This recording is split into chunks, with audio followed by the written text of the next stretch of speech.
la mamá, no necesita comer de más, porque él utiliza la menor cantidad de reserva porque muchos de los órganos todavía no están trabajando. El riñón fetal no está trabajando, el corazón ya saben que la está supliendo prácticamente la placenta, y eso hace que él necesita no tanto como uno piensa, pero sí necesita, por supuesto, el oxígeno mayor de mano.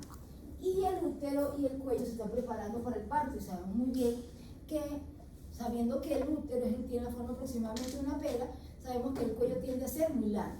Cuando ya se va acercando la fecha de parto, o sea, una complicación, el útero, además del cambio que sufrió, del tamaño que creció, el cuello uterino empieza a cortarse.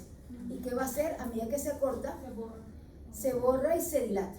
O sea, tiene que abrirse. Imagínense ustedes lo que es que uno tenga, ay Dios mío, qué trauma, un orificio cervical así, y tiene que llegar a 10 centímetros para que se haga la cabeza del bebé.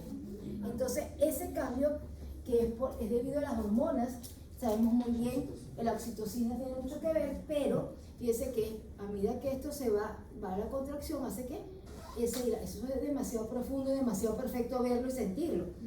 Pero es lo que se debe esperar para que ese niño nazca por debajo genética. Imagínense si tenemos un bebé macrosómico y el tamaño es estrecho. Yo les dije a ustedes que el más grande que yo había recibido era 5,700, ¿se acuerdan? Sí. Imagínense lo que es que pasa en la cabeza. El promedio de la cabeza de los niños es de 35 a 37 centímetros. Este niñito llegó a tener 47 centímetros. La mamá no vio luz hasta como una semana después. Ya eso se las había contado, pero imagínense ustedes la sensibilidad del útero a la oxitocina en las últimas semanas, porque se está preparando fisiológicamente para nacer, pero sabemos que ese cambio es seguro. ¿Okay? Además de eso, hoy vamos a ver preeclampsia, eclampsia. Vamos a iniciar el estudio porque ustedes van a ser los expositores moleculares de esto, pero yo voy a dar la primera parte para que sepamos en el contexto. Las complicaciones del tercer trimestre significa que se asocian más al nacimiento. ¿Qué podemos tener en un tercer trimestre? Podemos tener una amenaza de parto materno. ¿Okay? Significa que la mujer empieza a tener una mayor excitabilidad o mayor respuesta a esa oxitocina por alguna condicionante, que generalmente es una condicionante infecciosa, y ese ritmo de útero empieza a hacer que la contracción pueda producir cambios a nivel del cuello uterino. Al haber cambios en el cuello uterino, la mujer puede tener una amenaza de parto pretérmino, que puede ser efectiva, es decir, que el niño nazca y nace prematuro, o puede ser no efectiva si el médico actúa de forma adecuada, o si la naturaleza nos permite que el médico actúe de forma adecuada y el niño no nazca, tomando en cuenta todas las complicaciones que puede tener un niño al nacer, naciendo antes de tiempo. Van a ser más delgados, porque van a ser sin las últimas semanas él va a ganar más peso, pueden nacer con una membrana hialina, que también la vimos, que van a nacer porque si es un prematuro hay déficit de surfactante. Si la mamá va a tener más problemas, pueden nacer con una hipoxia cerebral, porque debe ser que no lloró al nacer, pueden nacer con un cuadro infeccioso asociado al cuadro de la mamá, de todas las complicaciones, y a la mamá también trae complicaciones, porque está naciendo antes de tiempo. Y si tomamos en cuenta que el útero no estaba preparado para hacer todo el mecanismo compensatorio, ella puede sangrar más, se puede morir una anatomía uterina, puede tener una corionionitis y morirse por una sepsis, hacer una sepsis. La madurez, ella también puede tener complicaciones asociadas a estos cambios que nosotros. ¿Qué otra complicación podemos tener en el tercer trimestre? Podemos tener una ruptura prematura de membranas. Una ruptura prematura de membranas, siempre recordar que conceptualmente es que se rompen las membranas amnióticas, las membranas ovulares, hasta una hora antes del trabajo de parto. Es decir, si usted sabe muy bien, eso lo pone muy novelesco, va a parir, se ve que la mujer bota el poco de agua. Si es el momento de trabajo de parto y coincide la ruptura de membranas y ya la mujer tiene cambios a nivel del cuello, eso no es una RP. ¿Okay? Ese es un trabajo de parto normal. La mujer tuvo los cambios, dilató un poco, rompió membranas e inició, porque al momento que rompe membranas, las contracciones no descansan. ¿Okay? Eso es, ya, parir. No va a parir una vez, pero sí es a función cambio. En el cambio, en la RPM, la mujer no tiene dolor. Quédate aquí tranquilo. Algo espontáneo. Algo botó líquido. Ella puede pensar que ha miccionado espontáneamente por la misma presión que hace el útero sobre la vejiga. Entonces ella me oriné. Y dice, ay Dios mío, ¿qué pasaría aquí? Por eso es que se hacen las pruebas se hacen pruebas para determinar si lo que está botando la mamá es líquido amniótico o no. Es muy importante, ¿ok? Ahí es donde, si hay un diagnóstico diferencial, tienes que hacer. O ella nota que la barriga es muy pequeñita, eso también podría ser un signo de importante, tanto sea por una RPM o por no. Entonces, una de las complicaciones en el tercer trimestre muy común es la RPM. Otra complicación importante, en el que ya la vimos en el tercer trimestre y que trae implicaciones por recién nacido, es la infección urinaria. La infección urinaria puede complicarse en el tercer trimestre porque la mamá está muy cercana al parto y eso muchas veces, si tiene cambios a nivel del cuello, esa infección va directamente al recién nacido, va a ella y al recién nacido, eso complica. Cuidado para revisar. Por eso se revisa con cuidado. Enfermedad hipertensiva, capítulo aparte. Un estudiante de medicina, un médico joven debe conocer la enfermedad hipertensiva. ¿Qué debe conocer? Nosotros aquí vamos a revisar, ya hablamos un poquito por ahí de la fisiopatología, pero nosotros tenemos que ver conceptualización, conceptos. Cuando uno habla de una paciente con una hipertensión inducida por el embarazo, ¿de qué se está refiriendo?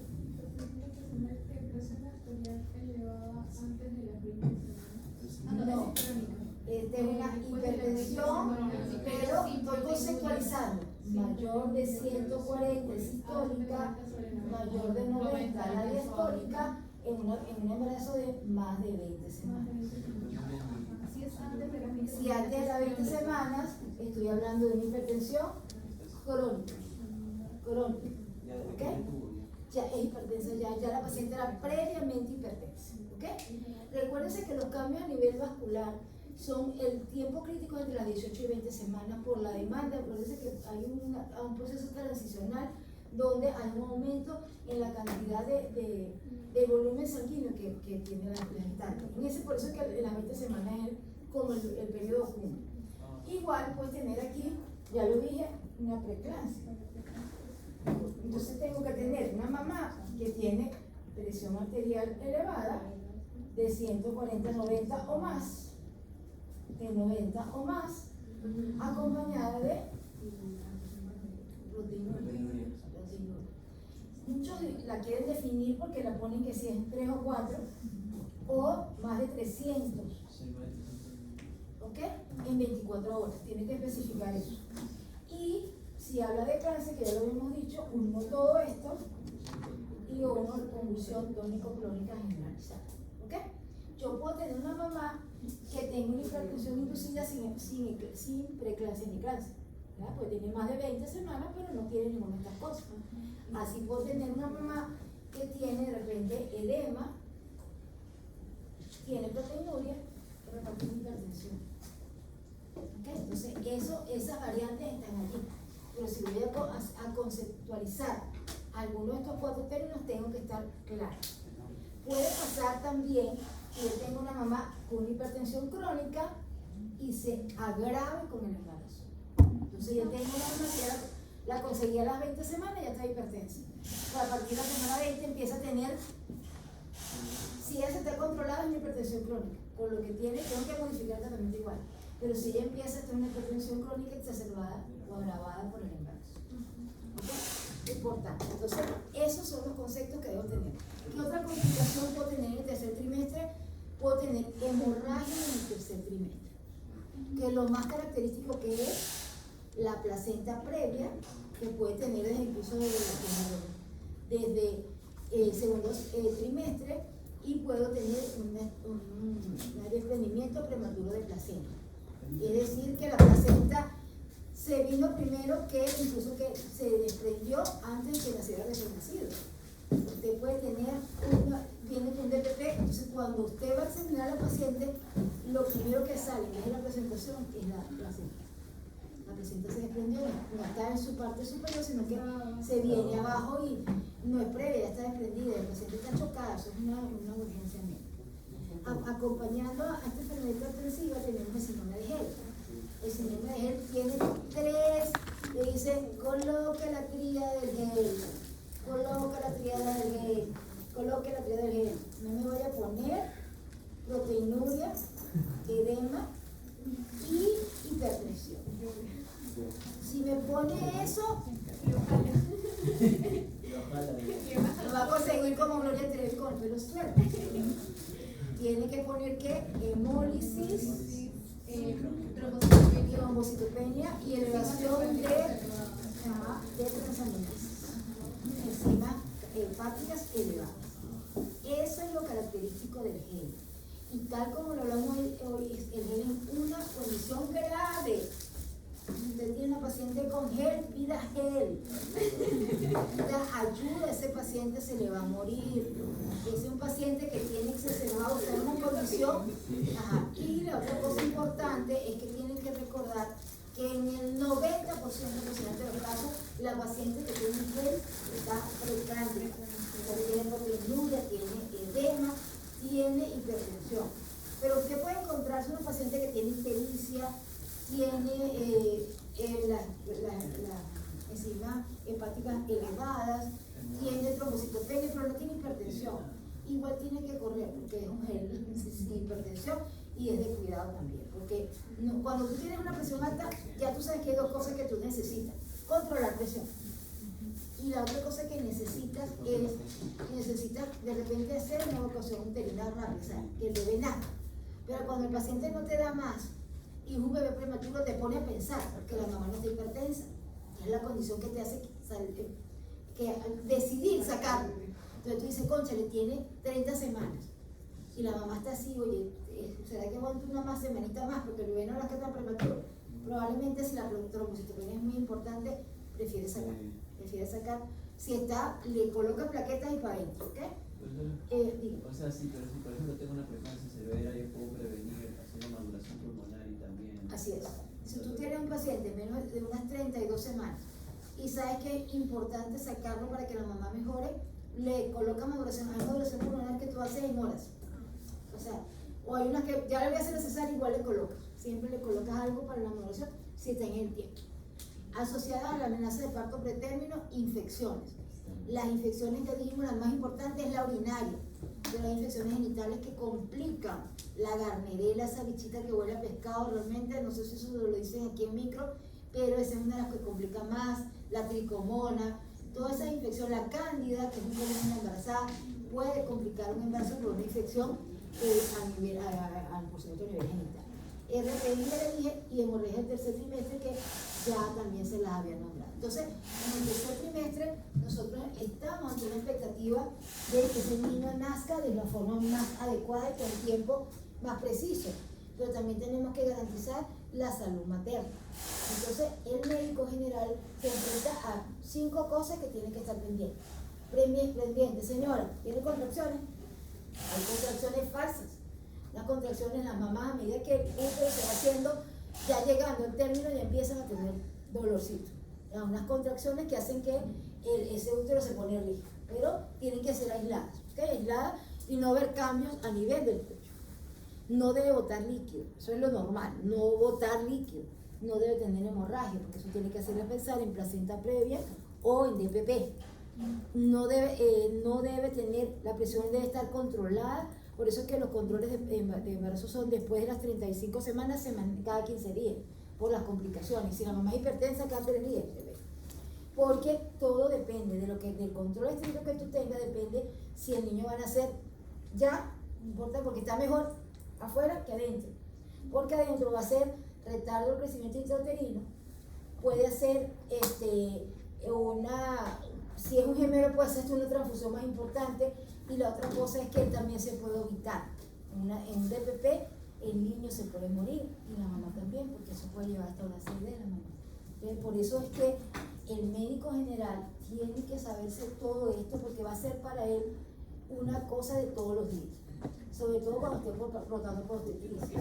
Y si él no reconoce, aunque ahora va a saber de todo, puede ser que se las metropolitanas, muchas cosas, pero lo importante, particularmente a mí me gusta que están aquí y aprendan el mecanismo, el molecular, la cosa y eso, porque es parte del trabajo aquí. Pero me preocupa más también que ustedes el día de mañana también lo puedan reconocer, porque es triste que, no, da hemólisis, da elevación de encima, pero saben todo eso y, ¿y la paciente que tenía? ¿Tenía qué síntomas? No sabe. Entonces, eso a mí particularmente a mí me preocupa, porque entonces no lo vas a reconocer porque te sabe, no, pero yo sé que la hemólisis es porque iba pasando el glóbulo rojo por el vaso y el trombo y se erizó y no sé qué. Sí, se sabe todo eso, pero no se sabe por qué va a tener el paciente, las complicaciones que va a tener ese paciente, que a lo mejor tiene que la aspirina, qué sé yo, no sé. Eso es unas cosas que lo aprenderán después. Entonces, en los síndromes hipertensivos del embarazo es una de las cosas más frecuentes que van a ver. Y es una de las cosas que las va a llevar a muchas de estas complicaciones. El DPP se asocia con mamás hipertensas. Es una condición que va a ser, porque ya vamos a ver que en esa presentación inadecuada hay una vasoconstricción. Imagínense ustedes cuando está en la fase más fuerte que es la vasoconstricción. La pobre placenta, ¿qué hace? Se pierde, se rompe, pierde su continuidad con ese útero y se rompe. Y esa es una complicación muy frecuente de la hipertensión en el embarazo. Mire la mortalidad que tiene, un 5 al 10% de las gestantes. Imagínense ustedes que de cada 100 mamás hipertensas, 10 se mueren. O sea que no es una condición que no debemos dejar pasar. Ya vimos que hay una hipertensión gestacional, podemos hablar de preeclampsia, eclampsia, o podemos tener una hipertensión crónica con una preeclampsia agregada o con una exacerbación o un agravamiento de su presión arterial normal por una condición que es el embarazo. La fisiopatología involucra, ya lo vimos en la primera parte, quizás hay que saber que lo más importante es que una mala implantación de trofoblast, una presentación no adecuada, y eso hace que el mecanismo inicial, que debe ser una vasodilatación y que haya una activación de factores angiogénicos, porque necesito más vasos, hace que va a pasar todo lo contrario. No se placenta bien, las espirales se ponen chiquiticas, se constriñen y eso hace que también la placenta el muchachito se críe con un ambiente de hipoxia increíble. Este caso que les voy a nombrar es de la vida real, no es novelesco, no es de mis novelas. Yo tengo una paciente que hizo un primer bebé, un óvulo fetal, a las 22 semanas. Un óvulo fetal, el contexto, a las 22 semanas lo perdió. Sale embarazada 5 años después y ella, a las 22 semanas, la uterina empieza a fallar. La uterina empieza a tener vasoconstricción. Tenemos dos, ¿verdad? Sí. Una empezó a tener una vasoconstricción tan severa que no había flujo. Una tenía flujo y la otra no.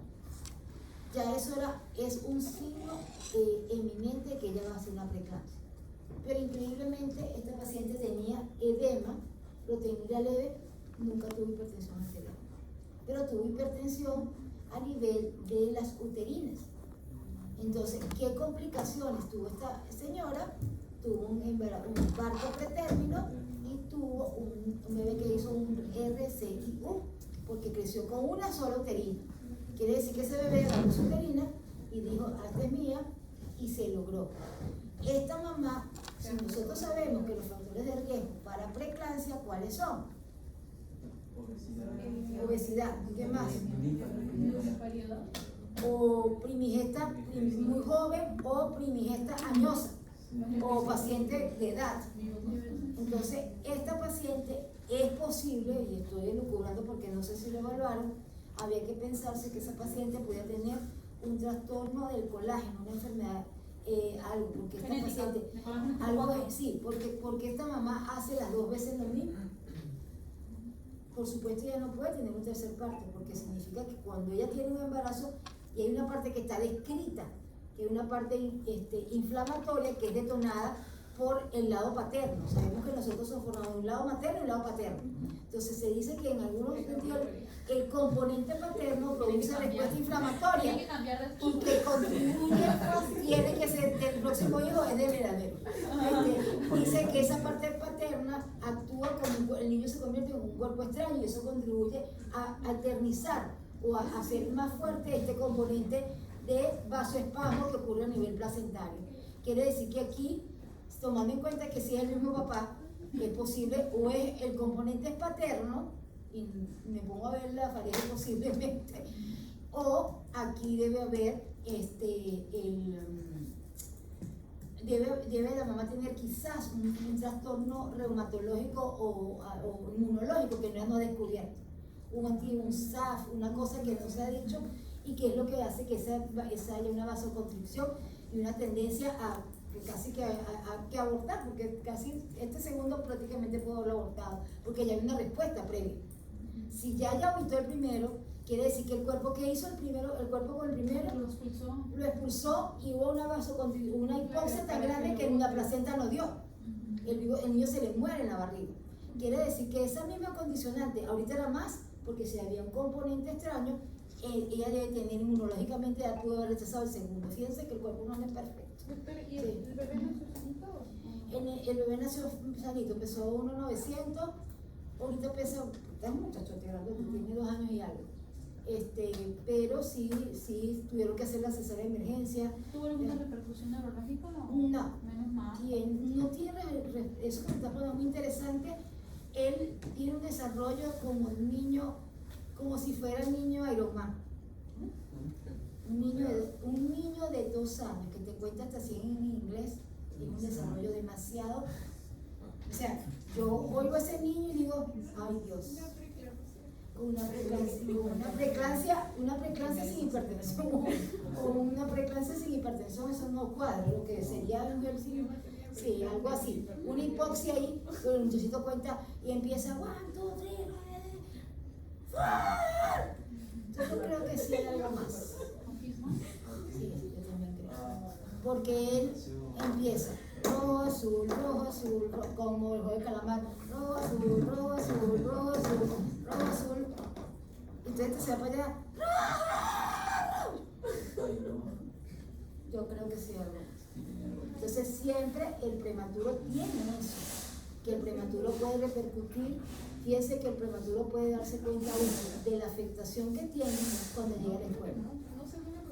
El aprendizaje, en la audición. Entonces, ese es el trabajo. Por eso es que las unidades de cuidados intensivos neonatales aquí tienen un trabajo arduo. Pero aquí yo he visto niños de 500 gramos que, sí, claro, 520 gramos, yo, Dios mío, eso es lo que lo he visto yo, nada más aquí. Entonces, eso es lo importante de reconocer el médico general los signos y síntomas que nos lleven a un mejor parto lo más cercano al término. Entonces fíjense que sí puede haber una consecuencia. Yo también tuve una prematura, porque prematura no tan extrema, 36 semanas, y tiene todas las complicaciones descritas. Hizo obesidad, hizo pubertad precoz. Entonces quiere decir que sí, el prematuro siempre tiene un más allá, que no se ve al momento, saliendo bien. Entonces ya tenemos aquí que hay alteración vascular, ya sabemos que hay una redistribución, aquí hay secundaria y que va a hacer que vaya a originar una vasoconstricción. Hay difusión endotelial, se activa el endotelio y ese endotelio que está activado es capaz de producir hemostasia primaria, activar la hemostasia primaria y la secundaria, de producir microtrombos y eso va a comprometer. Imagínense ustedes que está cerrado y tapado. Entonces la perfusión no solamente la placenta está comprometida, por eso es que hace un retardo de crecimiento intrauterino, sino que en este caso es a nivel sistémico y por eso puede tener daño a órgano blanco y puede tener todas las consecuencias que trae una mamá con hipertensión. Muy interesante, este es un tema bastante interesante y los que vayan a hacer obstetricia, los felicito porque es un tema que vamos a ver cómo pusimos aquí en los conceptos para repasar. Ahí. Entonces, gestacional, sola, después de la semana 20, sin proteína alguna ni daño orgánico. Esto lo había hecho Ricardo en el concepto. De repente, si tiene daño órgano blanco, hay que pensar que hay un poquito más, ¿verdad? Y se resuelve en el posparto. Esta mamá parió, mejoró la presión arterial. Aquí tiene preeclampsia, proteinuria, esto no debe faltar. Si usted la pone, debe ponerlo. O daño a órgano blanco. O daño orgánico a órganos blancos. En hipertensión sabemos que siempre que es cerebro, corazón y riñón. Los riñones aquí. ¿Ok? Puede progresar a gel, que ya dijimos que o a eclampsia. Estas son complicaciones. La extensión de esta. Eclampsia. Más bien, el daño del órgano blanco es más que todo que tiene severidad para preeclampsia. Entonces, sí, solamente tomamos en cuenta hipertensión y proteinuria nomás. si tomamos hipertensión y proteinuria, ya estaría hablando de daño renal. Bueno, También, ya, allá entraste. Preeclampsia con convulsiones tónico-clónicas, eso también tiene que ser, poner convulsión sola no queda, puede ser tónico-clónica. Y aquí hay un concepto que es importante. Aquí el edema cerebral es lo que lleva a que esta paciente convulsione. Pero una paciente con una crisis hipertensiva, que se convierte en una emergencia hipertensiva, podría tener una hemorragia cerebral. Eso es importante. El compromiso neurológico severo con riesgo de muerte materna es horrible. Hipertensión crónica con preeclampsia con sobrevivir, aquí está. Hipertensión persistente, que dice que está antes de la semana 20, que después tiene proteinuria o daño órgano durante el embarazo. O sea, que hace preeclampsia prácticamente. Y tiene más hipertensión. Sí, yo generalmente le cuento las historias, que a uno no les gustan las historias para que les quede. ¿A ti te gustan? ¿O no te gustan? Yo tengo el caso, es muy triste, una colega. Ella salió embarazada a los 38 años. Ya tenía un factor de riesgo, ¿verdad? ¿Era cuál? Era una mamá añosa. Ella era tercera gesta, por otro factor de riesgo, era multípara. Tenía otro factor de riesgo, era obesa. Y ella sale embarazada ya pisándolo a los 40, no sé si ya le había pisado a los 40, y ella se decide, no sé por qué, hacerse uno a parir. Ella estaba preeclámptica, ¿okay? Ella estaba preeclámptica. Y en ese caso, nada más con la profesión debieron haberle hecho la cesárea. Pero ella se empeñó en parir. En parir. Dijo, no, yo quiero parir muchacho. Entonces la ponen a hacer el trabajo de parto. Les convulsionó en la mesa mientras estaban haciendo el trabajo de parto, convulsión. O sea que se convirtió de qué? De preeclampsia a eclampsia. Y tristemente se muere ella y hace un DPP y también se muere su bebé. Pero cuando se le olvidó en esa historia, es demasiado triste. Pero miren cómo se ven todas las etapas, todas las complicaciones en una sola cosa. Si le hubiesen hecho ¿qué dijo el cirujano? Le hubiesen hecho la cesárea, a lo mejor no se muere. ¿Por qué? Sacan el bebé y listo. Estaba término porque se estaban pariendo no era término. Pero ella, no, yo quiero parir un muchacho, estoy estable, supuestamente no tenía ningún síntoma.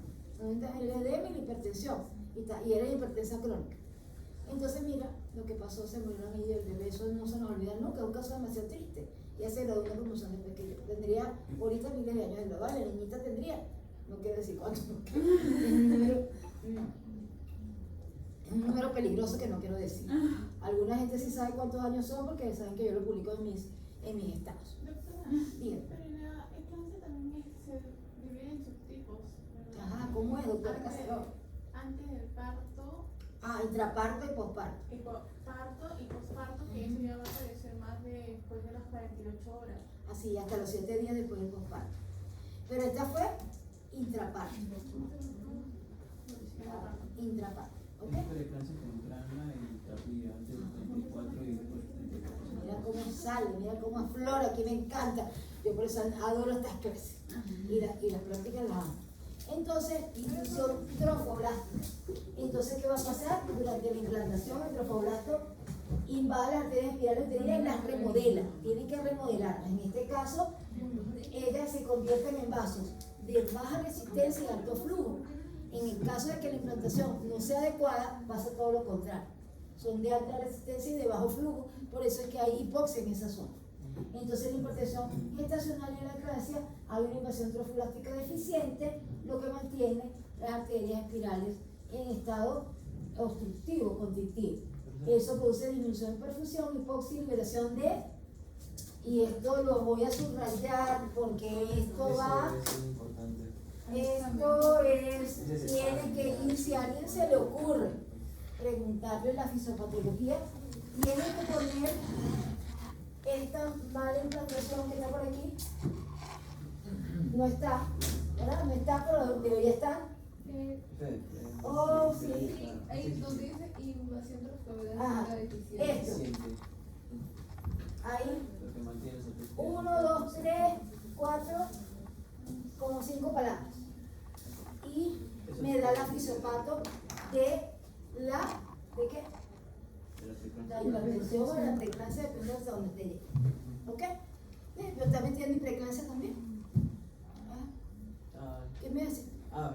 también por eso el profesor Velasco nos ha hecho hacer la importancia de las oleadas tropográficas, o sea, porque hay 2 oleadas invasivas, de la 6 a la 12ª y de la 12ª a la 20, y por eso que a partir de la 20 se diagnostica hipertensión gestacional.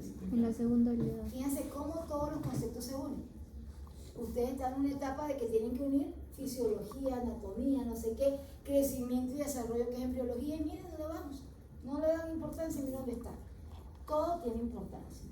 Todo lo ponen ahí por ahí. Entonces, me quedé aquí, el mismo concepto, allá me quedé en angiogénico, ¿no? Antiangiogénico.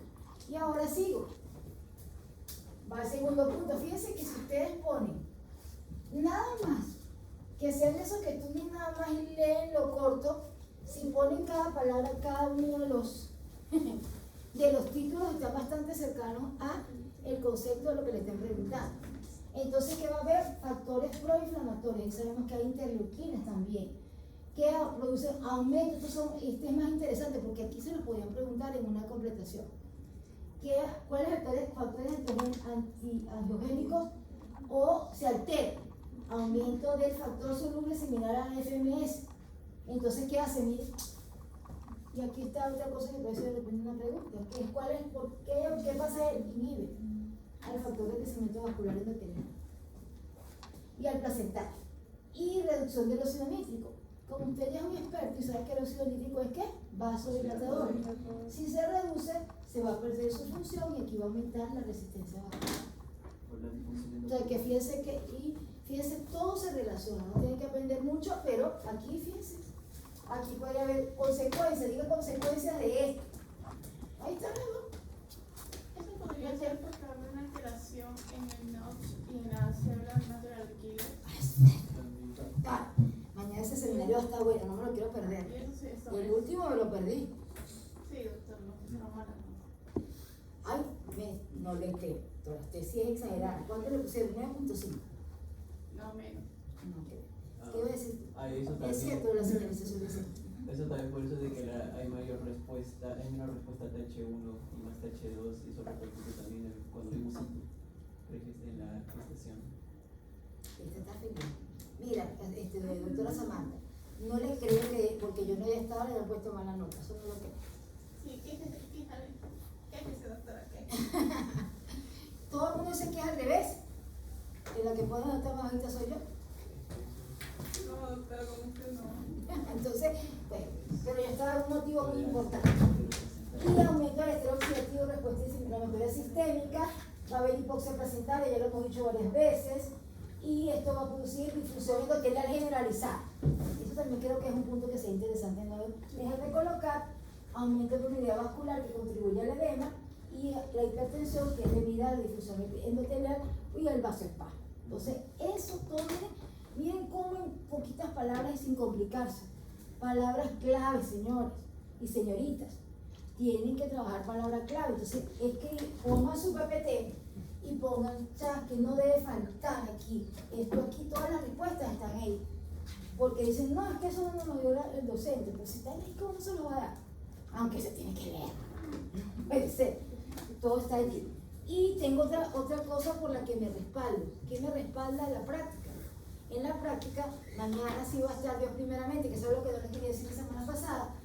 Quiere decir, doctora Casanova, usted ahí me va a dar, si le corresponde, por supuesto, me va a dar todo lo molecular, cómo cada una viene, porque angiogénico actúa y el otro no, y toda esa parte para llevar a este paciente a una preeclampsia. Eso todo, porque esto al final tenemos que terminarlo si queremos seguir siendo tan detallistas.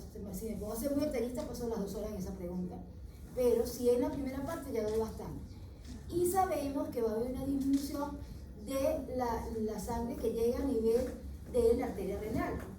¿Y eso qué va a hacer? Eso va a hacer que se active el sistema de aldosterona. ¿Qué va a hacer? Dice, en el vaso normalmente, miren, en el envaso está normalmente suprimido, pero aquí se revierte, entonces va a haber mayor porcentaje de angiotensina 2, que sabemos que es un gran vasoconstrictor y aumento de aldosterona, que van también a contribuir con la retención de sodio y agua. Quiere decir que también va a contribuir con el edema de la embarazada. La doctora Rumi hace así porque la embarazada si continúa el edema, ven, que eso está de las 4 de la mañana despierta. El edema en la embarazada, que tiene varios mecanismos, va a contribuir también, va al final a producirse un edema cerebral, que es el que va a contribuir con síntomas que son severos, que es, pero también la paciente puede tener ¿qué?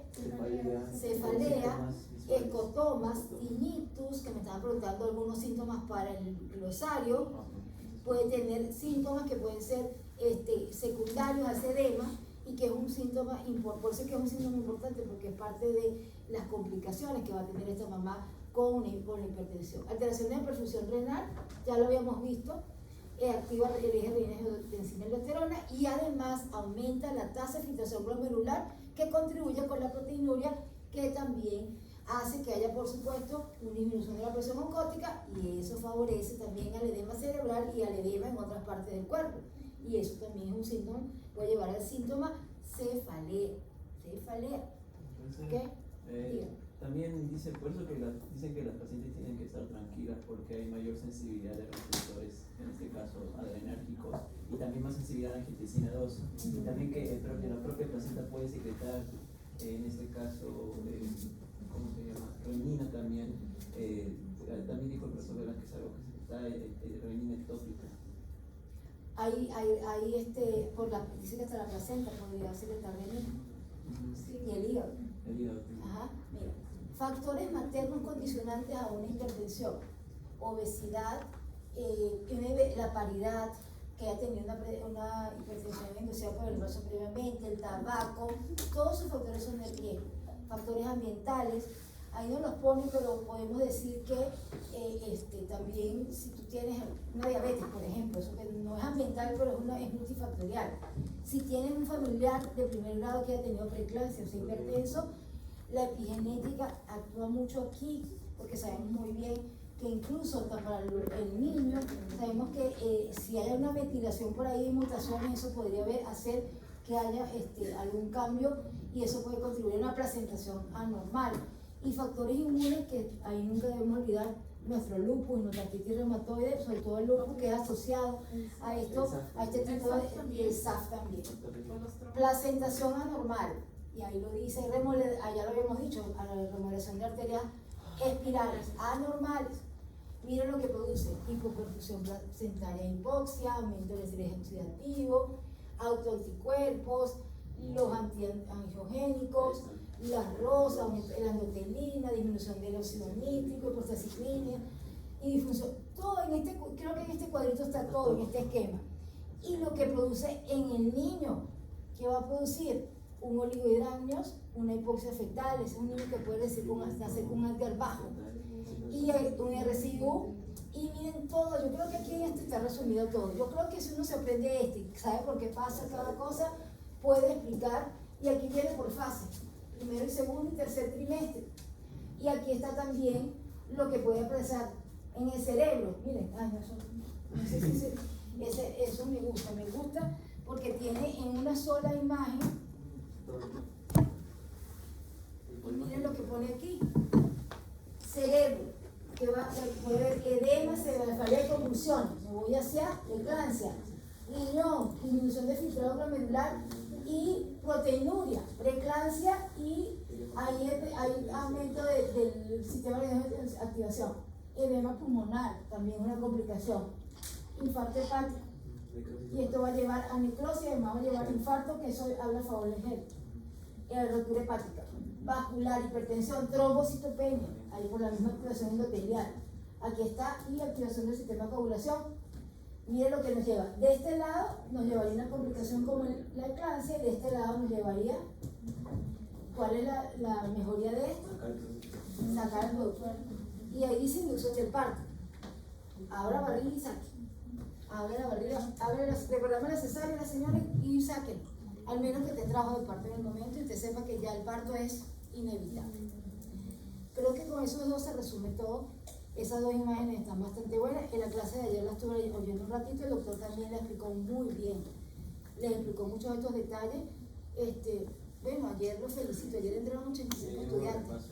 Ayer también hubo repaso de hipertensión. Sí. y el doctor es emergenciólogo, o sea que él está acostumbrado a recibir ese tipo de pacientes y es interesante. Aquí es también un esquema resumen, aquí también está todo lo más de GELME, porque aquí hay un aumento de marcadores hepáticos, infarto hepático, activación de la coagulación, sí. La semana que viene hay repaso de diabetes en el embarazo, que ya la vimos también. Aquí tenemos complicaciones por la hipertensión y por todos los síndromes asociados, porque aquí hemos un síndrome asociado, preeclampsia y GEL. Puede haber insuficiencia renal aguda, CID, GEL, que está en ACV, también porque ya les había dicho que la mamá puede tener una hemorragia cerebral secundaria a la hipertensión. Por supuesto, si esta placenta no está bien, hay un RSIU, hipoxia y sufrimiento fetal, parto prematuro espontáneo inducido, muerte fetal intrauterina. Fíjense que las dos llevan, aquí faltaría poner muerte materna porque ella se va a morir. Eso es horrible. Yo cuando hice el internado, hice el internado, no sé, en el siglo 1350. Llega una mamá en coneclasia, convulsionando. Y el médico venía con un DPP, traía un prolapso de cordón. El prolapso de cordón es que el cordón precede la presentación. Es decir, estaba la cabeza y el cordón umbilical estaba adelante. Cuando es así, hay que comprimir para que la cabeza no comprima al cordón, porque si no el bebé se muere. Imagínense solamente la escena. Y el doctor con la mano ahí haciendo el tacto, evitando que el cordón se comprimiera y la señora, evitando que la señora cerrara las piernas y lo aplastara a él, porque eso fue una escena y la señora era un gel. Después empezó a sangrar por todos lados. Se murió ella, pues salvaron al bebé. Profesora, y depende si la cosa se pone una más complicada para la mamá o para el feto, depende de quién voy a salvar. Entonces depende de quién tenga que quedar salvar. Lo que pasa es que tú ahí tienes que medir riesgo-beneficio, quién tiene más chance. Ajá. Si tú sacas al bebé, tienes más chance de salvarlo a los dos. ¿Okay? Que tienes que sacarlo por donde él venga, porque si ya estaba en trabajo de parto la señora y tenía 10 centímetros, tú lo sacas por ahí más rápido. Si no, la mamá está tan sedada que eso con cualquier cosa que le pongan la anestesia, abren como sea, le sacan, pero imagínate tú el sangrado de una mamá que tiene trombocitopenia, que te llegue una urgencia y tú no te dé tiempo ni de pedirle un examen. Por eso es que la mamá muere, porque entraron y tenía 20.000 plaquetas. Cuando salvaron al bebé, él también hizo trombocitopenia, pero estaba vivo, o sea, lo primero que meter en terapia y todo eso, pero ella ya no aguantó, porque ¿cómo detienes un sangrado de menos de 30.000 plaquetas? Tienes que meterle plaquetas y plaquetas y plaquetas, no dio chance. No dio chance, se murió, pero salvaron al bebé. O sea, ese sí es. Entonces, fíjense todas las anécdotas, y eso que yo no soy obstetra, y miren todas las anécdotas que me trajo ginecología. Fue una de las cosas que vimos en mi universidad con mucho, porque tienen que ser récord de partos. Tienes que tener mínimo 100 partos para graduarte de médico. No, usted. Pero ¿por qué lo hice con ese sentimiento? Allá tienes que, en el tiempo que yo trabajé, o sea, se imaginarán, saquen la cuenta. Yo estudié hace muchos años. Era 100 partos y tenía que hacer, en el tiempo que yo estudié, como éramos poquitos, hacíamos legrados, 20 legrados, y no operábamos. Eso es mentira, porque si estaría haciendo MacGyver, o sería así como alguno de los superhéroes de Marvel. Pero 100 partos cada uno para podernos graduar. Había ese récord. De todo lo que llegaba, que se llevaba. Dios mío, Santa María. Y mira, pero cuando son personas discapacitadas, qué horrible, son los primeros partos. La discapacidad motora, las personas que son de baja talla, todo eso es complicado porque son rígidas. Todo eso hay que vivirlo, pero todos estos casos que le estoy diciendo son reales. O sea, todo esto, porque yo empecé mi rotación de internado por obstetricia y estaba recién graduada. Todo lo que veía yo. ¿Tendrías siempre por cuánto tiempo? O sea, solamente estudiantes.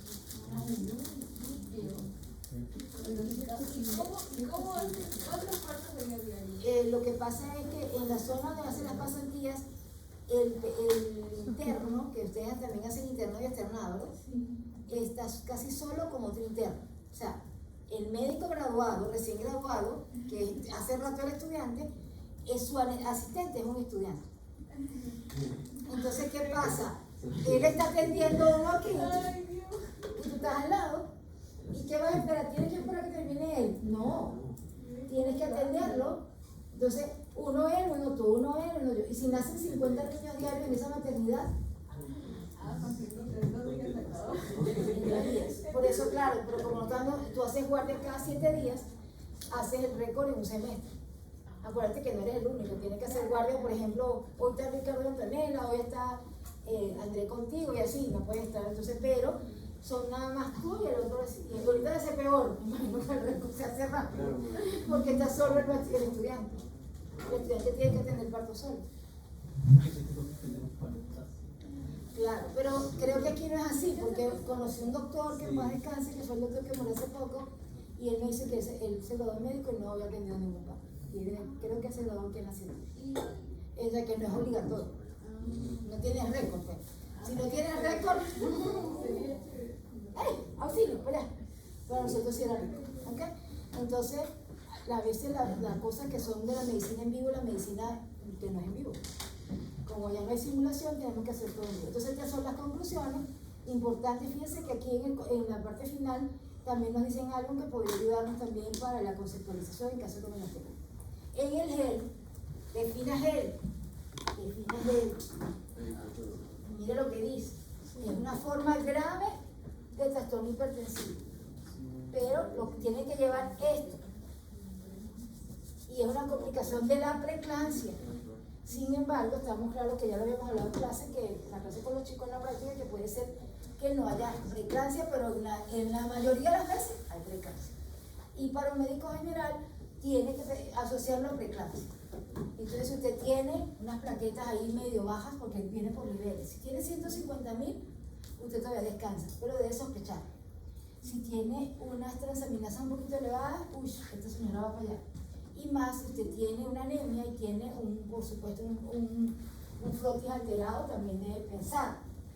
O debe, de repente, esta paciente tiene una ictericia, pues tiene condicionantes para tener. Debe hacerlo pensar. Afortunadamente, no es frecuente. Yo he visto en mi vida como 3 GEL, incluyendo a esta paciente que les estoy contando, pero miren lo que afecta. Cuando la mujer ya tiene una preeclampsia severa, con síntomas de severidad, epigastralia, cefalea, reflejos tetinosos ya exaltados, esa señora está a un paso, puede hacer un GEL o hacer una eclampsia. Y miren lo que se asocia, factores de riesgo, ser multípara, ser una mañosa, y si has tenido antecedentes de preeclampsia. Aquí también influyen los mismos detonantes que teníamos allá. Pero aquí se une, y ahí sí quiero que se concentren en el momento que vayan a estudiar, cuál es el mecanismo de daño hepático, cuál es el mecanismo de por qué hay trombocitopenia, y cuál es el tercero, porque hay hemólisis. Y hay 2 cosas de las 3 que son interesantes. Yo creo que las 3 son fáciles de comprender. Nosotros ya hemos visto trastornos, nosotros sabemos que las mujeres embarazadas tienen una trombocitopenia relativa. Tienen un poquito de trombocitopenia, pero imagínense ustedes que hay una disfunción endotelial. Y en disfunción endotelial activo endotelio y puedo activar la hemostasia primaria y al mismo tiempo puedo activar hemostasia secundaria. Si tengo hemostasia primaria, te voy a tener formación de trombos. ¿Y qué le va a pasar a ese glóbulo rojo que viene pasando por ahí a través de un trombo? Puede romperse y puede tener hemólisis y una hemólisis intravascular. Y eso va a producir la anemia hemolítica microhepática y eso va a contribuir a la trombocitopenia. Y eso ya usted lo sabe porque lo ha visto en CID, lo ha visto en curva trombocitopénica trombótica. Es un mecanismo que usted conoce. Y el daño hepático también lo hemos visto. Pero aquí, ¿qué va a haber? ¿Qué va a pasar? Si hay vasoconstricción, ¿qué va a pasar el pobre hepatocito? El pobre hepatocito va a estar así, él es muy bueno, pero no le va a llegar suficiente irrigación. Y él también se muere. Se muere y ese pobre hepatocito que se muere va a sacar, ¿quién es el primero que va a aumentar allí? Las transaminasas. Y esa ruptura de ese hepatocito puede producir, esa respuesta inflamatoria puede producir una respuesta a nivel de peritoneo y el paciente puede llegar a una inminente ruptura hepática con peritonitis. Y entonces, el amigo Dios, amigo, y voy a my friend si no me apuro, porque se va a morir la señora por una peritonitis que ya había dado algún síntoma. Por eso es que es preocupante que la mamá tenga o un dolor en hipocondrio derecho o un dolor en epigastrio, porque hay distensión de quién, de la cápsula de gliso. Y eso es un síntoma de que, miren, no hay que estudiar nada extraño, todo es amigable. Entonces no puedo evitar hemolis, fragmentación de eritrocitos, formación de esquitocitos y aumento de bilirrubina indirecta y lactato, LDH. Eso también lo saben, eso es bioquímica. Difusión hepática, elevación de las enzimas hepáticas, hipoperfusión hepática, microtrombos, isquemia, necrosis, y también eso también contribuye a que aumente las transaminasas en la LDH. Y puede haber un hematoma hepático subcapsular con riesgo de ruptura hepática. Y trombocitopenia, ya está, riesgo de sangrado, SID, sublevación intravascular diseminada, señores. Clínica, el dolor hipocondrio, hipertensión y proteinuria, o sea, tiene una preeclampsia previa, náuseas, vómito, malestar general, edema y oliguria, hemorragia espontánea en casos de SID. El diagnóstico podría ocurrirse a alguien. No, bueno, yo no sé si yo, porque yo ya les he dado como 20 preguntas, ¿no? Bueno, si no, este banqueo está como en ahora. Los demás van a querer que les dé clase porque ustedes son los únicos que tienen. Entonces después me salen mal y yo llego a la casa así. ¿Ah? Llego a la casa así. Toda desmoralizada porque creo yo, y siempre les doy, trato de traer mi mejor cara, trato de enseñarles con ejemplos, con casos, con todo, para que les quede algo. Y me sacan 3 en el examen. Digo a mi casa, cada vez que empiezo a reír, es una lágrima. No es que se le fue el lapicero, es que es la lágrima. Hemólisis. Miren lo que va a detectar aquí, esquitocitos, que los tengo que ver en un froti, una LDH elevada, bilirrubina indirecta alta, la elevación de las transaminasas, que se dice que deben ser por lo menos 2 veces más del valor normal. En un caso que tenemos por ahí tiene mucho más. Plaquetas, recuérdense que el número de plaquetas, la capacidad de sangrado, la posibilidad de sangrado es entre más que sea menos de 100.000, incluso menos de 30.000, aquí está. Miren, riesgo alto de sangrado menos de 50.000. Y ahí está que debe tener al menos los 2 de los siguientes para formar parte del criterio para GEL. 0800 números puede salir. Tiene cara. Por 2 por 2. Por 2. Sí, sí. Fíjense, ese podría ser una pregunta, claro que sí. Y enseñarle 2 criterios para GEL. No me vayan a salir diciendo, por favor, convulsiones y GABA y glutamato. Complicaciones de GEL, ruptura hepática, hemorragia, insuficiencia, ya las hemos visto. Ay, no. Guacharco y marambo. Pikachu y Pokémon. Los mato. Ok, entonces, amenaza de parto pretérmino. Nosotros tenemos para el término, tenemos que trabajar con 37 semanas. ¿Ok? Un embarazo menor de 37 semanas se considera un embarazo pretérmino. Ya hemos visto cuántas complicaciones puede tener un prematuro, pero también estamos dándonos cuenta que nacer antes, si es una condición que te puede matar dentro de la barriga, es mejor estar afuera, porque las unidades de cuidado intensivo en la actualidad han mejorado mucho. Eso significa que muchas veces el bebé se salva porque lo sacaron a tiempo. Entonces, una amenaza de parto prematuro tiene que tener 2 condiciones, fíjense. Tiene que haber contracción, y estas contracciones van a ser tan efectivas que borran y es que acortan el cuello uterino y además lo dilatan. Para nosotros trabajar, y eso se lo doy como un dato adicional que no tiene que ver con fisiopatología y no me lo vayan a poner en el examen, para saber aproximadamente cuánto dilatación tiene una mamá, uno debe saber cuánto mide sus dedos así o así.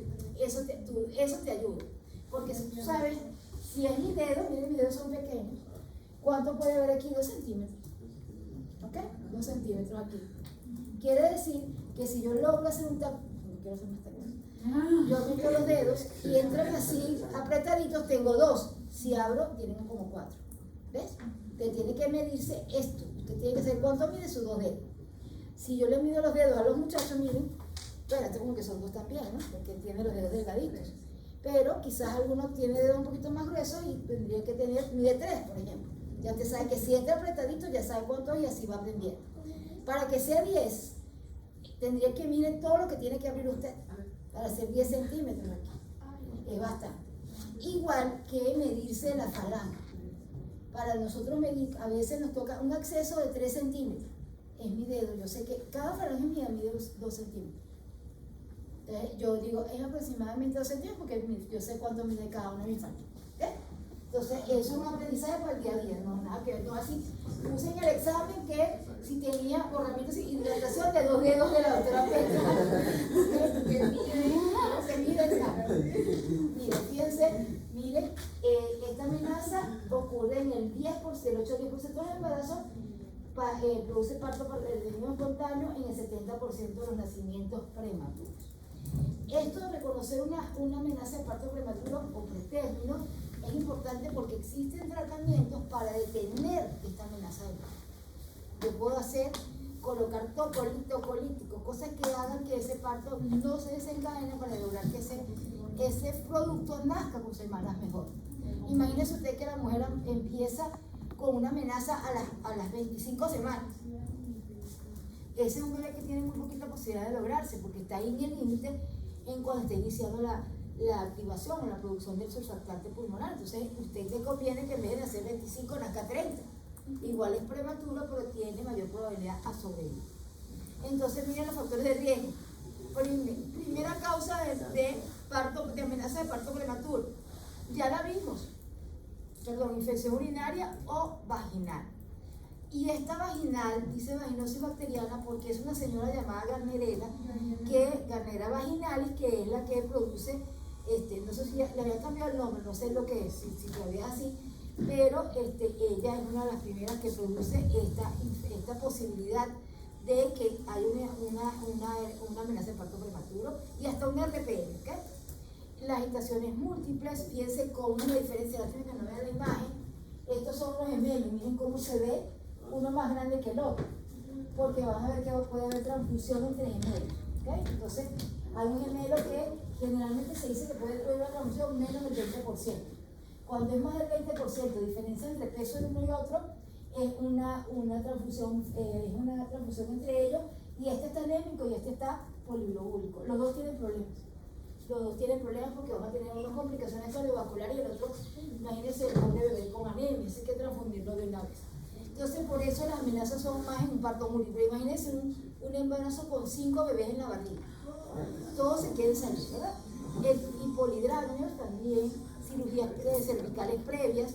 Si el paciente no ha tenido regrados repetidos, la implantación es adecuada y eso hace que tenga más fácil la amenaza de parto pretérmino. Y el tabaquismo y el estrés materno.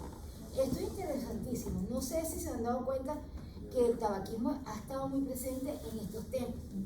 Siempre el tabaquismo está en todos lados, pero yo les diría que si diga 2 condiciones por las cuales puede haber amenaza de parto pretérmino.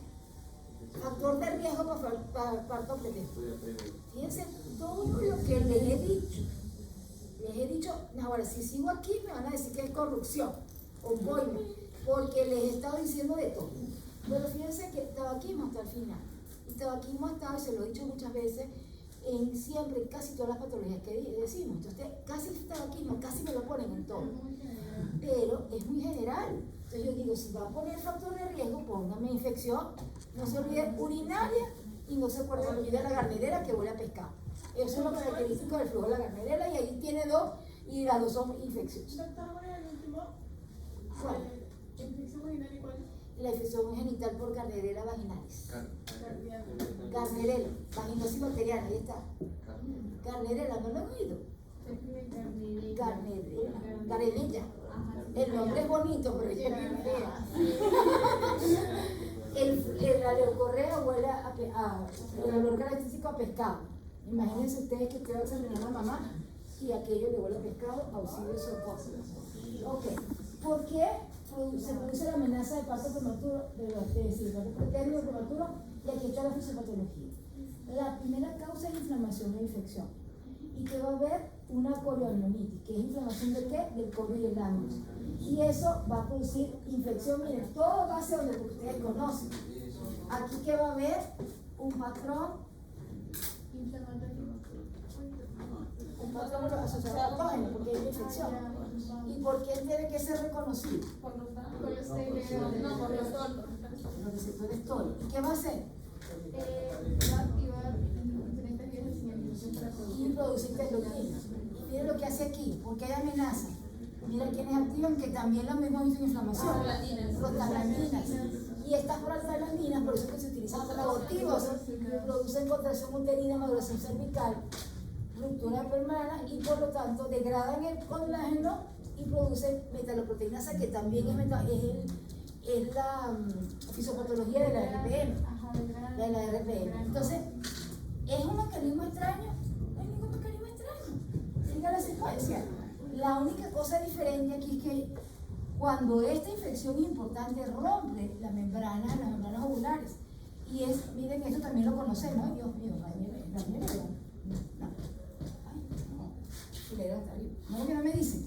Y miren, hasta yo, degrada, porque las metaloproteinasas degradan, están degradando, si esta es la barriguita, degradan aquí y eso produce amenaza. Pérdida de líquido, digo. Pero en este caso, esa ruptura de membrana está acompañada de contracciones uterinas. Aquí está, no es una RPM como tal, pero la RPM también se puede acompañar. En la RPM no había contracciones, pero puede llevar al mismo mecanismo. ¿Ok? Entonces, miren que esto va a interesar. Activación del eje portal del cortizo suprarrenal. Estrés fetal. ¿Qué produciría el estrés? Aumenta el cortisol. Miren. Y aquí dice, estimula la producción de prostaglandina, acelera la modulación cervical y contracción. Es demasiado interesante, miren. Activación de este eje por estrés. Estrés a que lleva al señor cortisol. Y miren lo que produce el señor cortisol, lo mismo que aquí. Prostaglandinas. Y las prostaglandinas que hacen maduran a ese cuello y ayudan a las contracciones uterinas. Por supuesto, si eso está activo, hay expulsión. Recuérdense que las mujeres toman prostaglandinas o utilizan prostaglandinas para inducir abortos, porque eso produce dilatación cervical. Evidentemente, pero es así.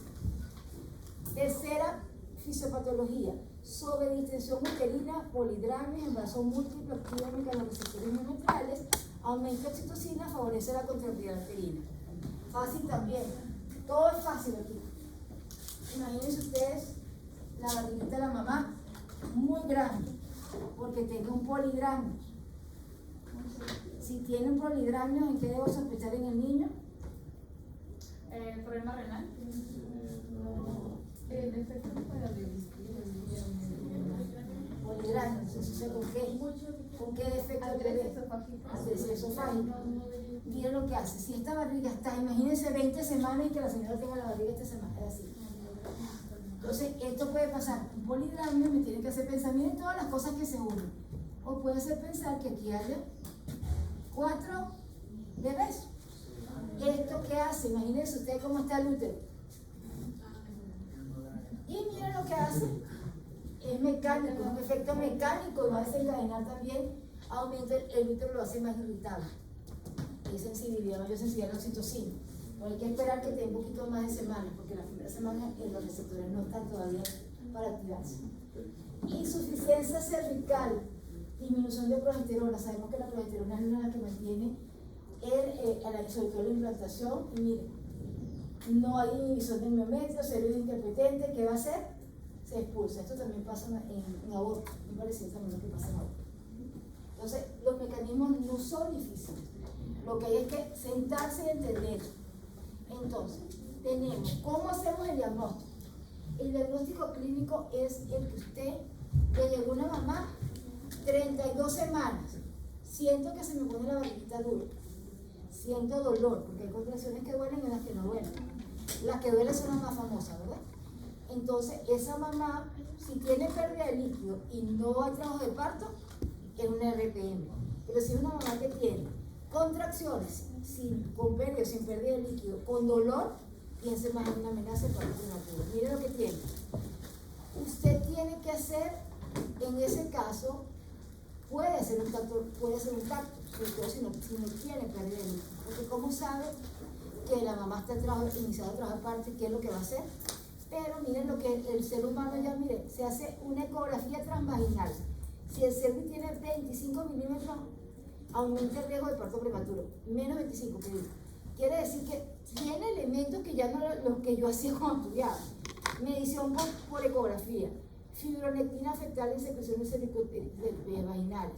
Su presencia indica riesgo elevado de amenaza de parto prematuro. Y detección de contracciones uterinas. Hay estudios para monitorizar contracción. Entonces quiere decir que fíjese todos los elementos diagnósticos que usted tiene en la actualidad para amenaza de parto pretérmino, que no lo teníamos antes. ¿Qué va a pasar si una mamá tiene amenaza de parto pretérmino? ¿Qué podría pasar? Que la expulse. Sí, pero miren las complicaciones que puede tener. Ella, una hemorragia por parto por hipotenía uterina, infección puerperal o sobre todo si hubo RPM. Y en el pobre bebé, ¿qué va a pasar con el pobre bebé? Dificultad respiratoria, hemorragia, que es una de las complicaciones más comunes en el neonato prematuro, y enterocolitis necrotizante, que también es una complicación asociada a prematurez. Así que los temas no son feos, son muy lindos, todos me gustan. Y este que ya lo habíamos nombrado, la ruptura prematura de membranas, que la vamos a ver en detalle, al menos 1 hora antes del inicio del trabajo de membrana. Aquí hay unos esquemas bonitos, lo que pasa es que la literatura es un poquito vieja, pero sale infección, sale y cómo se va, pero yo creo que es válido. Si lo pueden traer, tráiganlo el sábado y ahora con el si se lo dice. Fíjense qué pasa, por infección es la causa más frecuente de RPM, va a haber aumento de las metaloproteinasas que degradan el colágeno amniótico y el estrés mecánico y un polihidrámico en gestaciones múltiples. Ambas condiciones que van a hacer van a disminuir la integridad de la membrana o de las membranas amnióticas. Y eso hace que se rompan, se fisuran normalmente porque lo que ocurre es una pequeña fisura. Y de ahí empieza la pérdida de líquido. Pero ¿qué desventaja tiene eso? Si fue un estrés mecánico, imagínense una barriga grande que tiene una pequeña fisura de líquido amniótico, por supuesto si no tiene infección, lo que tiene que la mamá es mantenerse de reposo para no perder más líquido. Pero imagínense ustedes que la mamá haya tenido una infección urinaria o una infección genital y se le abre la membrana, que es un mecanismo de protección. Se va a complicar eso con una corioamiolitis, o sea, se infectan esas membranas y esa es una condición grave para ella y para el sepsis, para ella y para el bebé. Este esquema me gustó porque es la forma, este es el esquema del MINSA, creo, o es de aquí del Perú, sí, es la revista de aquí, sí, creo que es de aquí del Perú. Fíjense cómo pone, para saber si hay RPM, ellas tienen que hacer un interrogatorio. Seguramente la mamá va a consultar, ¿por qué? Porque está perdiendo líquido por genital. Ese puede ser un síntoma, un signo, pérdida de líquido por genital. Hay que establecer la edad gestacional a través de qué? De fecha de última regla. Lo correcto es hacer especuloscopia, es decir, verificar si la mujer está botando líquido, pero tratar de no hacer tacto para, si la mamá no tiene infección, no aumentar la posibilidad de infección. ¿Qué diagnóstico de prueba le hace? Test de cristalización. Si esta es la de los cristales de lecho, para saber si es positivo, para saber que es líquido amniótico. O, mire, si es negativo, hay que hacer cristales de morfo. El test de nitracina es para cambio de color. Y tenemos creatinina en el fondo de saco. Mire, también ayuda para hacerlo. Ahí está cuál es el manejo. Y también el manejo depende de cuántas semanas tiene la mamá. Si es una RPM a término, probablemente ¿qué vamos a hacer? Que se termine de desencadenar el trabajo de parto. Hay libros que hablan de horas en RPM. Si es un varón y tiene menos de 2 horas de RPM, ese hay que sacarlo de ahí, porque ese varón es flojo. Flojo, digo yo, es que es más susceptible a infectarse y morirse. Y los varones son muy delicados. Si es una niña y tiene menos de 12 horas y no es signo de infección, tú puedes tener manejo expectante y esperas que puedes desencadenar el trabajo de parto, esperar de repente un poquito de más de tiempo para nacer sin problema. Las niñas generalmente le colocan corticoides y toda esa parte. Muy interesante. Aquí está, fíjense que aquí le ponen el test de cristalización, la prueba de nitracina, fíjense que le ponen el test rápido también, y les colocan a las mamás que dicen que es el gol estándar, les ponen color, fíjense que le ponen azul de metileno para ver si ella tiene realmente líquido, si hay entrada o no de líquido amniótico. ¿Qué complicaciones trae la RPM? Coriomielitis, ya les dije por qué, parto prematuro y prolapso de cordón. Dos conceptos. Prolapso de cordón es con membranas ovulares rotas, es decir, el cordón precede la presentación. El bebé está con la cabecita ahí y tiene el cordón afuera. Y hay una cosa que se llama prosidencia de cordón. Es el mismo cordón antes de la presentación, pero con las membranas intactas. Esa es la diferencia entre prosidencia y prolapso. Hemorragia del tercer trimestre, aquí las dos más comunes son placenta previa, miren la imagen que linda, y la otra, miren, las placentas pueden ser oclusivas, pueden ser parciales, pueden ser una implantación baja de la placenta o pueden ser marginales. Además de eso, miren los factores de riesgo que pueden hacer que la mamá tenga placenta previa. Casi los mismos, edad avanzada, eso de los 35 para arriba es un rocho. Multiparidad, cirugías uterinas, por supuesto hace que la implantación sea diferente, múltiples, gestación múltiple, y uso de tóxicos como el tabaco y la cocaína. La fertilización antidiabética, el tabaco está en todos lados. Entonces, aquí la fisiopatología esencialmente es embriológica. Sabemos que aquí la implantación es una implantación anómala del blastocisto, y por eso vamos a tener la placenta en un lado que no es el que le corresponde. A medida que el útero crece, por supuesto, si se implantó de forma inadecuada, la placenta queda en un sitio diferente y por eso es que se manifiesta la placenta previa. ¿Qué clínica va a tener la placenta? Hemorragia. Importante. En la hemorragia por placenta previa es indolora. El EPP casi siempre es doloroso. Ese es el diagnóstico diferencial. Si la mamá viene, ¡ah! Tercer trimestre, piense más en un DPP. Si la mamá está sangrando y ella no duele nada, piense más que esto es una placenta previa. Claro, usted está en la época de la ecografía, entonces todavía sabe que por ecografía va a diagnosticar. ¿Qué vamos a hacer? Mire, aquí resumimos, lástima que no se ven mucho, los colores no me ayudan, pero inserción de la placenta debajo del segmento inferior, importante, para el concepto. Se clasifica como la misma, si es total, si es parcial, si es marginal o es una inserción baja. Y la etiología ya la habíamos visto, el diagnóstico es por ecografía, y esto lo aprendí a las malas, no debe hacerse nunca tacto vaginal en una placenta previa. Porque cuando puedes inducir el parto, te traes con todo el placenta, la placenta está antes de la presentación. Así que no se olviden que si acaso usted piensa que está sangrando, deprime un poquito el perineo, vio sangrado, no tiene dolor, si sospecha que es placenta previa, ¿qué va a hacer primero? La ecografía, antes de hacerle cualquier cosa. Y DPP es una separación, por supuesto, de la placenta. Miren lo que se forma un hematoma retroplacentario. Es una de las causas, fíjense, del tercio de las hemorragias del tercer trimestre, los riesgos, hipertensión materna, preeclampsia, tabaquismo, trauma abdominal, RPM, multiparidad, trastornos trombofílicos. ¿Y qué pasa aquí? Miren lo que pasa. Aquí hay, esta sí, voy a revisarla, pero aquí hay un desprendimiento, por supuesto, del nivel de los vasos materno-fetales, lo que va a condicionar un hematoma retroplacental. Va a disminuir el intercambio gaseoso, hipoxia fetal y muerte materna. Y produce también aumento de la tonicidad del útero, lo que lleva a dos complicaciones que son horribles. Una CID o puede llevar una atonía uterina. Imagínense ustedes, después de un parto, normalmente la mujer contrae el útero, ¿para qué? Para que la hemorragia se controle. Y aquí en este desprendimiento prematuro muchas veces él se pone rígido, duro, se contrae, pero cuando el niño nace muchas veces se pierde ese tono y eso hace que el niño, miren todo lo que puede haber aquí.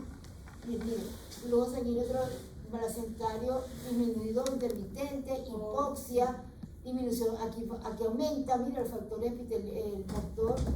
crecimiento epitelial vascular, aumenta la expresión del factor tisular, mira, aumenta trombina, todo esto lo hemos visto. inflamación. Y aquí hay, mire, también aquí influye la acción del vasoespasmo, disminuye la geogénesis, todo lleva hipoxia, pero al final te lleva ¿a qué? Al abrupto placentario o al desprendimiento del placenta.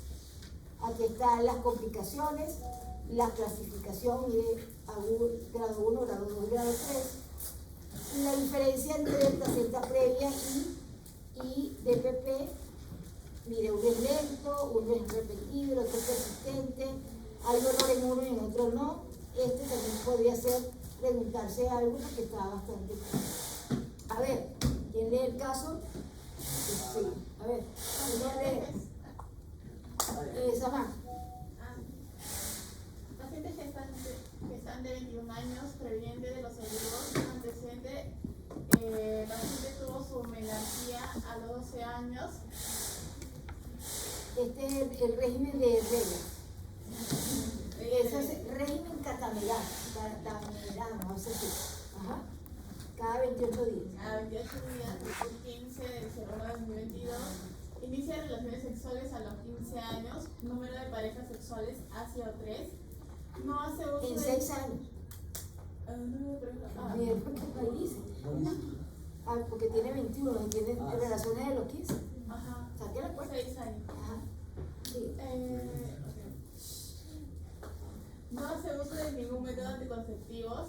Controles prenatales 2. Tuvo un aborto espontáneo hace 2 años. Su madre fue diagnosticada de hipertensión hace 10 años. Anamnesis. Paciente gestante de 34 semanas. Gestación 1. Parto 0. Parto 0. Debe ser aborto 1. Me imagino que es lo que entiende. Acude a emergencias por cuadro de cefalea frontal de intensidad 9 de 10, global de 4 horas de evolución, el cual indica que está asociado a vómitos de tipo alimentos en 2 ocasiones, refiere no haber querido tomar ningún medicamento y niega fiebre. En el examen físico tiene frecuencia respiratoria 25 por minuto, frecuencia cardíaca 125 por minuto, temperatura 36 grados Celsius, presión arterial 160 sobre 100, Actualmente regulares condiciones generales, debe ser. facies dolorosas, ojos hundidos y mucosa oral seca, no lágrimas, piel tibia, hidratada y elástica, llenado capilar menor de 3 segundos, rosada, sin lesiones, tórax, amplexación simétrica, murmullo vesicular, pasa bien en ambos campos pulmonares, no tirajes, edema facial, cardiovasculares de ruido cardíaco rítmicos de buena intensidad, no soplos, abdomen blando distendido, Abdomen, blando depresivo. blando depresivo, no distendido, no visceromegalia, examen obstétrico, altura uterina 29 centímetros, dinámica uterina menor de 10. Latidos cardíacos fetales 125 por minuto, movimientos fetales activos, más activos, tono normal, maniobras de Leopold, feto único, situación longitudinal, dorso derecho, presentación cefálica, tacto vaginal. No hay cambio. No hay cambio. Dilatación 0 centímetros, sin ginecorragia. Sistema nervioso central dormida, moviliza extremidades 13, plan de trabajo. Se solicita hemograma completo, lámina periférica, urea en orina y retina, glucosa, proteínas en orina y eco doble. Interpretación en el hemograma se observó hematocito 30%, glóbulos blancos 7.500 por milímetro cúbico. 7.500 milímetros por mercurio, plaquetas 160.000 milímetros por mercurio, creatinina 0,7 miligramos por decilitro, uricemia 6.8 miligramos por decilitro, glucemia 87 miligramos por decilitro, proteinuria 5 gramos por, ¿qué dice ahí? Y de gramos sobre litro, proteinuria 5 gramos sobre litro. Ecodoppler fetal normal y lámina periférica esclerocitosis. ¿Qué podría ser? ¿Qué tenemos para preeclampsia? Hipertensión. ¿Qué más? Ah, ya, sí, también tiene Tiene proteinuria, tiene cefalea. cefalea. Ajá. Tiene esferocitosis, vómitos. que debería ser esquistosis, ¿no? También tiene vómitos y en la preeclampsia suele tener náuseas y vómitos. Tiene algunos signos de preeclampsia, ¿ok? Tiene antecedentes interesantes. Ella ha tenido abortos, ha tenido múltiples parejas, que eso tiene importancia en algunos sectores en el componente masculino que se asocia ahí, y tiene la mamá hipertensa. Su madre fue diagnosticada de hipertensión. ¿Fue primeriza?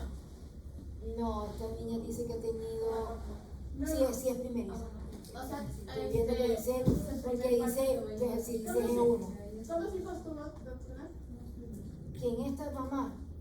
Es primeriza, no primeriza, ¿no? Tuvo, este es su segundo embarazo, pero el primero fue un aborto.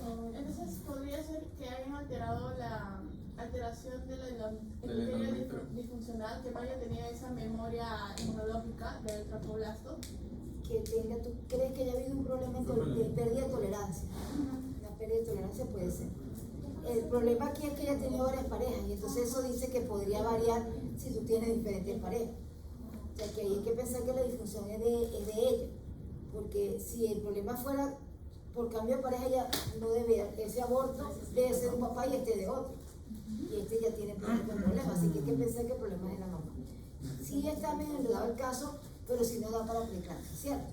Sí. Nos da para preeclampsia. Entonces, descansemos 5 minutos y vamos a trabajar este examen que tengo aquí, a ver cómo lo responderían ustedes en caso tengamos un examen final. ¿Ok? ¿Ah?